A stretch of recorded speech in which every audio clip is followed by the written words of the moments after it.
So guys we are going to revise section number 167 और साथ ही साथ में हम लोग क्या करेंगे, पहले तो डिफरेंस जो होता है ना सेक्शन 167 का कनेक्शन सेक्शन 164 के साथ में, उस लिंकेज को हम लोग पढ़ लेते हैं। सेक्शन 167 और सेक्शन 164 बोलता क्या है, ध्यान देना। Section 167 talk about the disqualification, कि अगर आपको किसी भी कंपनी में डायरेक्टर बनना है तो आप लोग सेक्शन 164 के ग्राउंड में नहीं आने चाहिए, ठीक है। तो सेक्शन 164 किसको एप्लीकेबल है, persons. If you want to become a director, you should not fall under the category of section 164. Second चीज क्या है, अगर आप किसी कंपनी के एग्जिस्टिंग डायरेक्टर हो और अगर आप सेक्शन 167 में फॉल कर जाते हो, you have to vacate your office. मतलब सेक्शन 167 किसको एप्लीकेबल है, डायरेक्टर को। एक थिन लाइन डिफरेंस समझ में आया। Section 164 applicable to person, whereas section 167 applicable to director. अब आपके सामने सबसे पहला क्वेश्चन ये आता है कि सर ग्राउंड ऑफ वैकेशन की मैं बात करूं तो सबसे पहला ग्राउंड है कि अगर आप सेक्शन 164 के अंदर डिस्क्वालीफाई हो जाते हो तो आपको सेक्शन 167 के अंदर वैकेशन ऑफ ऑफिस करना पड़ेगा। अब इसको बहुत ही लॉजिकली हम लोग पढ़ेंगे, ठीक है। सारे एग्जाम्पल जो हम लोगों ने क्लास में नोट्स बनाए वो सारे मैं आप लोगों के साथ में डिस्कस करूंगा।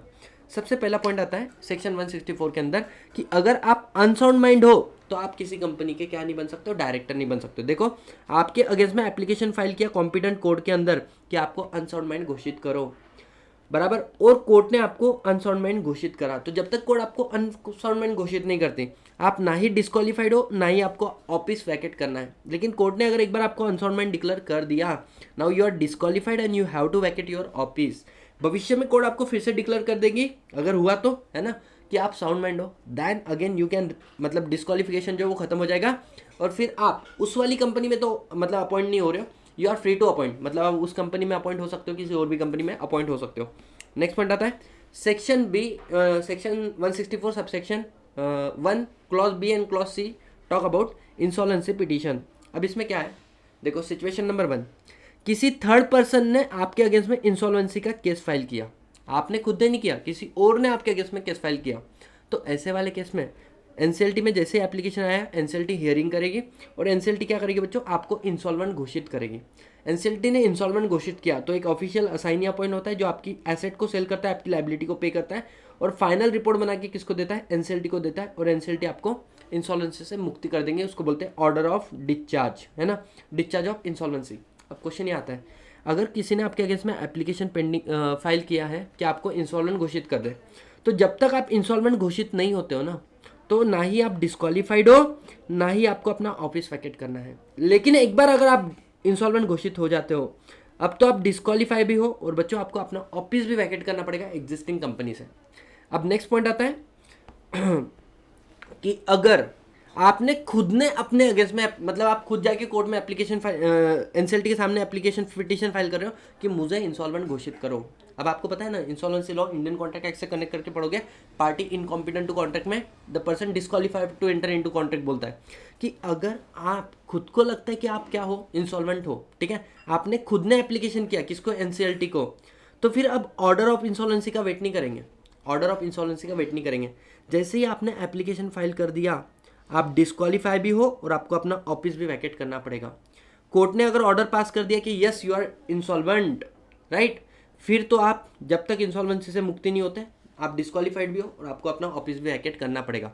नेक्स्ट पॉइंट आता है कि अगर आपको क्या हुआ, ऑफेंस के लिए कॉन्विक्ट कराया गया और आपको मिनिमम 6 मंथ की सज़ा होती है, तो जैसे आपने पढ़ा था सेक्शन 164 में, अगर मानो आपको 1 साल की सज़ा हुई तो जैसे ही 1 साल खत्म हो गया उसके आगे के 5 साल तक आप डिस्क्वालीफाइड होते हो, राइट। और ऑफेंस का मतलब बच्चों चाहे वो मॉरल टर्पिट्यूड नेचर का हो चाहे वो अदरवाइज, और अदरवाइज का एमसीए ने क्लैरिफाई दिया था, इधर कंपनी एक्ट 2013 के अंदर ऑफेंस किया है या कंपनी एक्ट 1956 के अंदर आपने ऑफेंस किया है और उसके अंदर आपको 6 महीने से ज़्यादा की सज़ा हो रही है।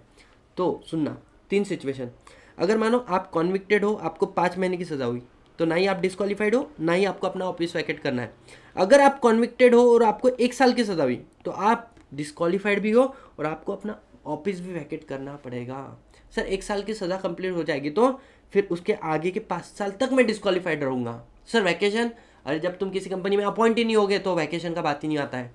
सर मुझे मानो कॉन्विक्ट किया गया और मैं 9 साल की सज़ा दी मुझे, परमानेंटली लाइफ टाइम के लिए आप सेक्शन 164 के अंदर डिस्क्वालीफाइड हो, सेक्शन 167 भी आपको अपना ऑफिस वैकेट करोगे और बाद में आप कहीं पे अपॉइंट ही नहीं हो सकते, तो वैकेशन का बात ही नहीं आता है। Are you understanding? आगे आता है बच्चों, कोर्ट ने एक ऑर्डर पास किया आपके अगेंस्ट में, you are not capable to appoint as a director in any company, और वो ऑर्डर अगर इन्फोर्स है, वैलिड है आज भी, तो आप डिस्क्वालीफाइड भी हो और आपको अपना ऑफिस तो वैकेट करोगे जैसे ही ऑर्डर पास हो गया, ठीक है। नेक्स्ट आता है कॉल मनी नॉट पेड। यहाँ पर भी बड़े कंफ्यूजन होते हैं। अगर आपने किसी कंपनी के शेयर होल्ड किए हैं, share it can be preference share, it can be equity share, और हेल्ड करना मतलब सिंगली हेल्ड कर रहे हो या जॉइंटली हेल्ड कर रहे हो, जॉइंटली हेल्ड करोगे तो भी, ठीक है। अब क्वेश्चन आता है, अगर आप किसी कंपनी के शेयर होल्ड कर रहे हो, उन्होंने कॉल मनी मांगा, लास्ट डेट दिया, आपने कॉल मनी पे नहीं किया और 6 महीने तक ये डिफॉल्ट कंटिन्यू हुआ, तो अब यहाँ से आगे आप क्या हो जाओगे, डिस्क्वालीफाइड हो जाओगे, उस कंपनी का डायरेक्टर नहीं बन पाओगे। सेक्शन 167 क्या बोलता है कि आप किसी कंपनी के डायरेक्टर भी हो प्लस शेयर होल्डर भी हो। सिचुएशन में डिफरेंस है, आप किसी कंपनी के डायरेक्टर भी हो और शेयर होल्डर भी हो, और अगर आपको कॉल मनी मंगा और आपने 6 महीने तक पे नहीं किया लास्ट डेट से, ठीक है, तो आप उस कंपनी के अंदर डिस्क्वालीफाइड हो गए for reappointment as a director. और दूसरा बात, आपको साथ ही साथ में क्या करना पड़ेगा, वैकेट करना पड़ेगा ऑफिस। मानो रिलायंस कंपनी है, टाटा कंसल्टेंसी सर्विसेज, इन्फोसिस, मैंने डिफॉल्ट किया रिलायंस के कॉल मनी में, तो मुझे 164 डिस्क्वालिफिकेशन रिलायंस के लिए लगता है लाइफ टाइम के लिए, और मुझे वैकेट करना पड़ेगा मेरा office immediately. Tata consultancy services, I am not disqualified, I am not suppose to vacate my office. Infosys, I am not disqualified, I am not suppose to vacate my office. आगे बढ़ते हैं। नेक्स्ट पॉइंट, अगर आपने कॉन्ट्रावेंशन किया section 188 का, ठीक है, और उसके अंदर अगर कॉन्ट्रावेंशन करते हो तो जैसे ही उसके अंदर आपको डिस्क्वालिफिकेशन मिलता है नेक्स्ट 5 ईयर तक का के लिए, और you have to vacate your office under section 167। Next आता है, अगर आपके पास डीन नहीं है, अब सुनना, सेक्शन 152 सबसेक्शन 3 बोलता है you can not appointed as a director in any company. अगर आपको डीन नहीं मिलता है, तो अगर आपको डीन नहीं मिलता है तो आप क्या बन गए, डिस्क्वालीफाइड हो गए for appointing as a director. और जो आपको डीन मिला, प्रोविजनल डीन, 1 महीने के अंदर central government can challenge it, yes, और उन्होंने आपका डीन रिवोक कर दिया या आपका डीन बच्चों कैंसिल कर दिया, तो ऐसे वाले केस में you have to vacate your office. और इसके अंदर मैंने आपको चेंज बताया था, अमेंडमेंट के पहले क्या होता था, ये लॉ का लैंग्वेज का डिफरेंस है। लॉ एक जगह पे बोलता है you can not appoint as a director in any company जब तक आपके पास डीन नहीं है, और आज के डेट में प्रैक्टिकली क्या होता है, you can not gate dean जब तक आप किसी कंपनी के डायरेक्टर बोलकर अपॉइंट नहीं हुए। मतलब अगर किसी कंपनी आपको डायरेक्टर बोलकर अपॉइंट की तो ही हम आपको डीन देंगे। तो ये इसका प्रैक्टिकल इंप्लीकेशन मैं आपको क्लास में बताया था रेगुलर। आगे बढ़ते हैं, सेक्शन 165 सबसेक्शन 1 का आप डिफॉल्ट करते हो। इसमें ना नंबर ऑफ डायरेक्टरशिप का लिमिट दिया है कि एक बंदा मैक्सिमम 20 कंपनी में डायरेक्टर रह सकता है, जिसमें से ज़्यादा में ज़्यादा 10 पब्लिक कंपनी रह सकती है, ठीक है सर। वो 20 प्राइवेट कंपनी में चलेगा सर, वो 20 पब्लिक कंपनी में डायरेक्टर नहीं चलेगा।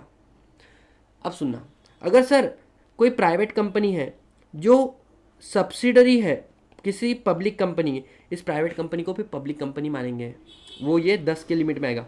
अगर सर कोई प्राइवेट कंपनी है जो होल्डिंग कंपनी किसी पब्लिक कंपनी के, इस सेक्शन के लिए, इस सेक्शन क्लॉज के लिए, उसको भी हम लोग पब्लिक कंपनी ही मानेंगे। ये प्रावधान है सेक्शन 165 में दिया हुआ है। तो यहाँ पर क्या बोल दिया, देखो, अगर आप 21st कंपनी में डायरेक्टर बन रहे हो तो पहली बात तो आप बन नहीं सकते, आप डिस्क्वालीफाइड हो, ठीक है। या आप 11th पब्लिक कंपनी में डायरेक्टर बन रहे हो, आप बन नहीं सकते हो, आप डिस्क्वालीफाइड हो। लेकिन क्या मैंने आपको सिचुएशन बताई थी जहाँ पर रियल लाइफ में मैंने आपको बताया था कनेक्ट करके कि किस तरीके से हमने इस चीज़ को मैनेज कर लिया था गलत। तो अगर मानो तो भी अगर आप गलती से अपॉइंट हो जाते हो किसी कंपनी के अंदर, अब ये बात जो क्लास प्रैक्टिकली में बच्चे पढ़े हुए उनको ही पता है कि किस तरीके से चीज़ें गलत तरीके से चलती है।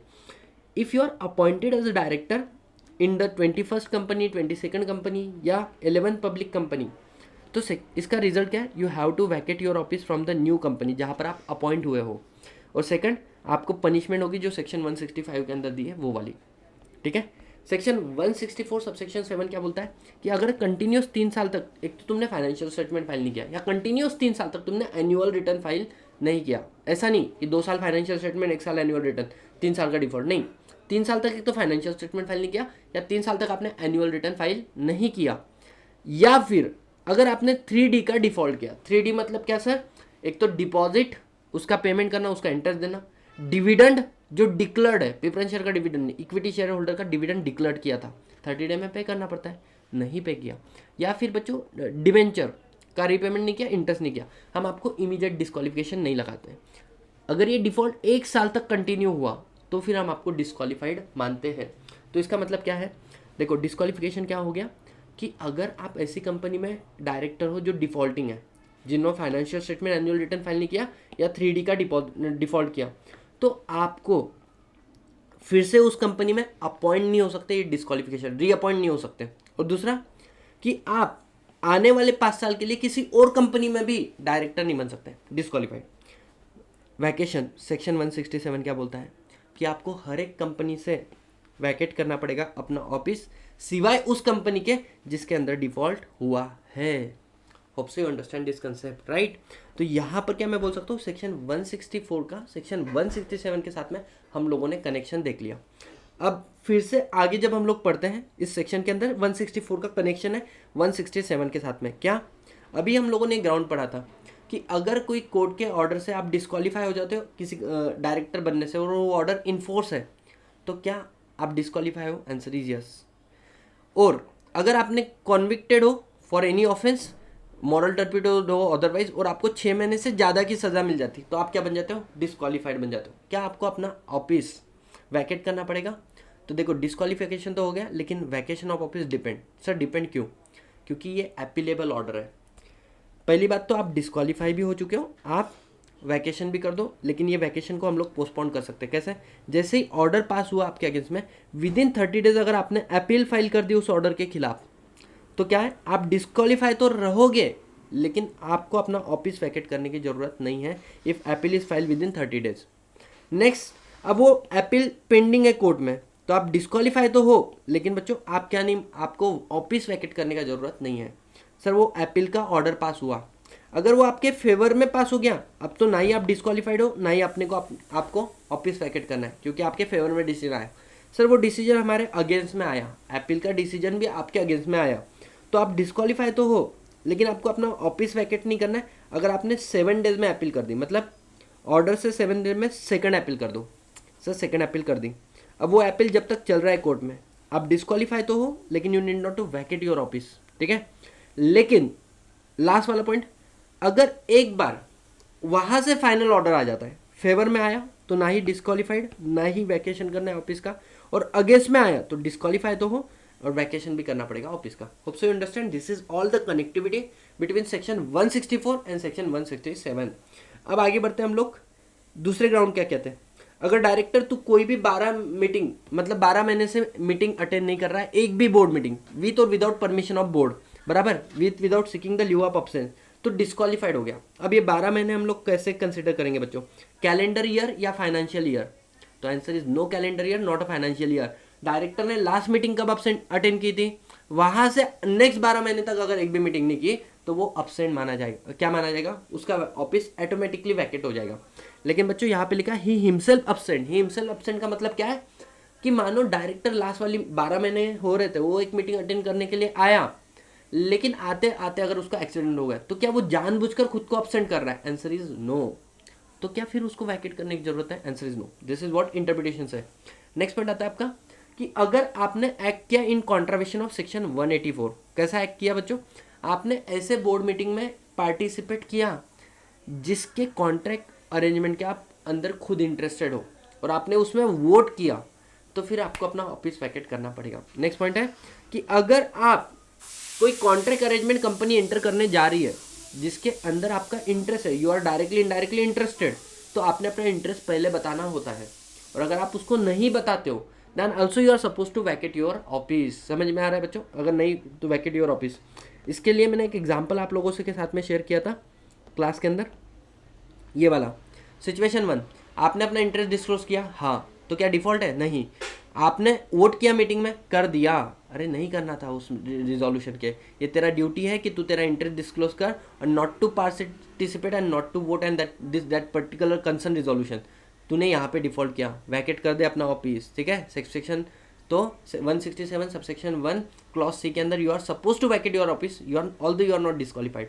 सेकंड पॉइंट, क्या तूने तेरा इंटरेस्ट डिस्क्लोज किया डायरेक्टर? नहीं किया, तो डिफॉल्ट किया, ठीक है।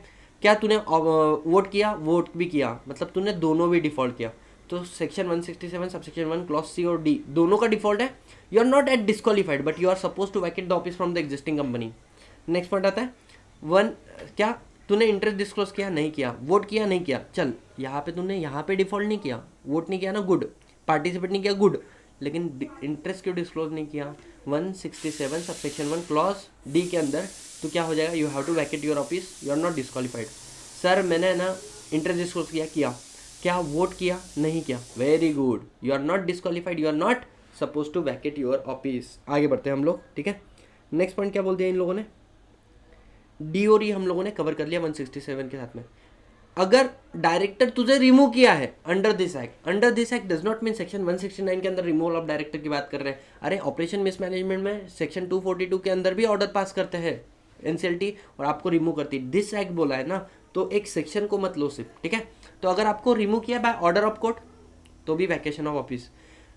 अगर मानो आप किसी होल्डिंग कंपनी में डायरेक्टर ऑफिसर थे, या आप किसी सब्सिडी कंपनी में डायरेक्टर ऑफिसर थे, या किसी एसोसिएट कंपनी में डायरेक्टर ऑफिसर थे और उसके वजह से आपको इस कंपनी का डायरेक्टर बनाया, ठीक है।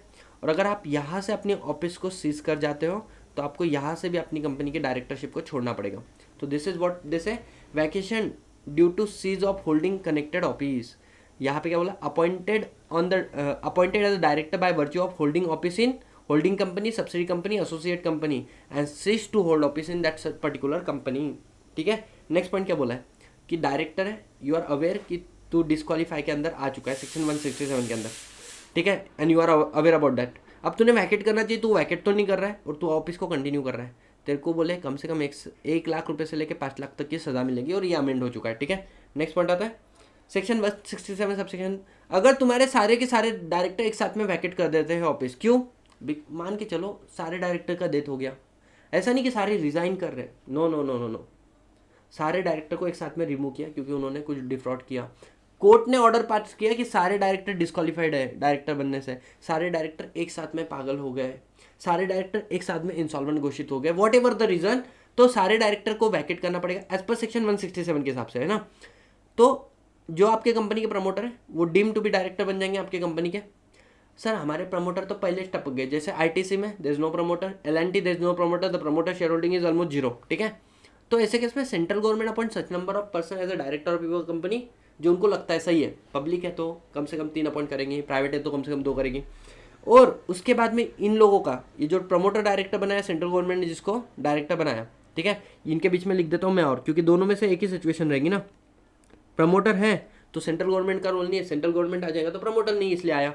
तो इनका ऑफिस कब तक है? जब तक कंपनी की नेक्स्ट जनरल मीटिंग नहीं होती और उसके अंदर हम लोग सही से मेंबर डायरेक्टर अपॉइंट नहीं करते, एंड दैट जनरल मीटिंग में भी इधर एजीएम और इधर ईजीएम। और लास्ट वाला पॉइंट सेक्शन 167 सबसेक्शन 7 क्या बोलता है कि एक प्राइवेट कंपनी अपने आर्टिकल के अंदर एडिशनल ग्राउंड ऑफ क्या दे सकती है? Not disqualification of office. और यही बात बच्चों क्या प्राइवेट डिस्क्वालिफिकेशन में भी लिखी थी? Answer is yes. With this I concluded the entire lecture of section 167। ठीक है जी, बहुत ही बढ़िया।